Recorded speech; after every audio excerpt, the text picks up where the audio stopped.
আমার স্বামী দ্বিতীয়বার আমি একই সাথে গর্ভবতী ছিলাম। আমার শাশুড়ি বললেন যে আমাদেরকে প্রথম পুত্র সন্তান দিবে সেই থাকবে। আমি দ্বিধা ছাড়াই চলে গেলাম। 7 মাস পরে পুরো পরিবার এমন একটা সত্য জানতে পেরেছিল যা সবকিছু বদলে দিয়েছিল। যখন আমি প্রথম জানতে পারি আমি গর্ভবতী, তখন আমি ভেবেছিলাম এটাই আমার ব্যর্থ সংসারকে বাঁচাবে। সত্যি বিশ্বাস করেছিলাম। এক মুহূর্তের জন্য হলেও ভেবেছিলাম শুধু মার্কো আর আমি নতুন করে শুরু করতে পারি। কিন্তু কয়েক সপ্তাহ পরে সবকিছু ভেঙে গেল। মার্কোর নতুন একটা প্রেমের সম্পর্ক আছে আমি জানতে পারলাম, এবং সবচেয়ে খারাপ দিক হলো তার পরিবার সবকিছুই জানতো। যখনই সত্যটা বেরিয়ে আসে আমি অন্তত আশা করেছিলাম হয়তো রাগ নয়তো লজ্জা পাবে, সেগুলো তো কিছুই হলোই না। আবার ওর মা এটাকে সাপোর্ট করে, ওর মায়ের সাথে বিয়ে করে নিয়ে আসে এবং ওর মা বলে যে আমাদেরকে একটা পুত্র সন্তান দিবে, সেই এই পরিবারে থাকবে, যদি একটা মেয়ে হয় তাহলে চলে যেতে পারো। তার কথাগুলো আমাকে একদম ধমকে দিয়েছিল। তাদের কাছে একজন নারীর মূল্য একজন শিশুর লিঙ্গ দিয়ে পরিবর্তন করা হয়। আমি মার্কোর দিকে ফিরে তাকালাম। আমি আশা করেছিলাম সে আমাকে রক্ষা করবে, কিন্তু সে চুপ করেছিল। তার চোখের ভাষায় কিছুই ছিল না। সেই রাতে আমি একবার ফোন করেছিলাম তার জানালার পাশে দাঁড়িয়ে।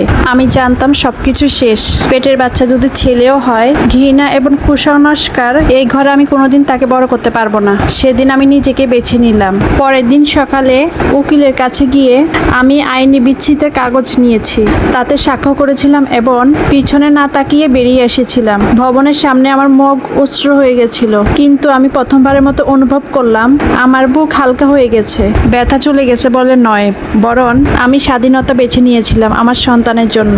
আমি প্রায় খালি হাতে চলে এসেছিলাম, এক কাপড়ে বেরিয়ে এসেছিলাম, এবং ছোট্ট একটা কিলিংকে আমি একটা চাকরি পাই।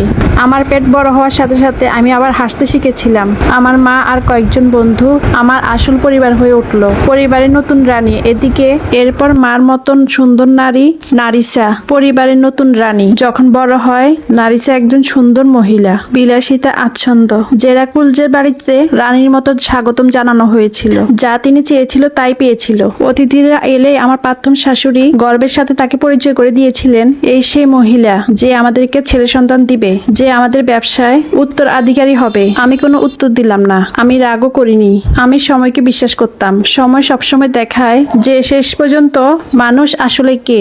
আমার মেয়ের জন্মের কয়েক মাস পরে আমি একটা হাসপাতালে কন্যা সন্তানের মা হয়েছি, একটা ছোট্ট পুরোপুরি সুস্থ মেয়ে। যখন আমি তাকে কুলে নিলাম ভিতরে সমস্ত ব্যথা উধাও হয়ে গেল। আমি চিন্তা করিনি যে শেষে এই ছেলে নয় যা তারা চেয়েছিল, সে বেঁচে ছিল, আমার ছিল, এবং এটাই ছিল গুরুত্বপূর্ণ। যখন পরিস্থিতি উল্টে গেল কয়েক সপ্তাহ পরে একজন বৃদ্ধ মানুষ আমাকে মেসেজ পাঠালো লারিসাও সন্তান প্রসব করেছে। তারা খুব সুন্দর করে বাড়িটা সাজিয়ে উৎসব করছে। দীর্ঘ চেষ্টায় তাদের সফল হয়েছে, কিন্তু একটা গুজব ছড়িয়ে পড়লো সবার সাথে। সবাই একদম শান্ত হয়ে গেল। এটা একটা আপুর লাইফ স্টোরি। সবাই ভালো থাকবেন, ধন্যবাদ।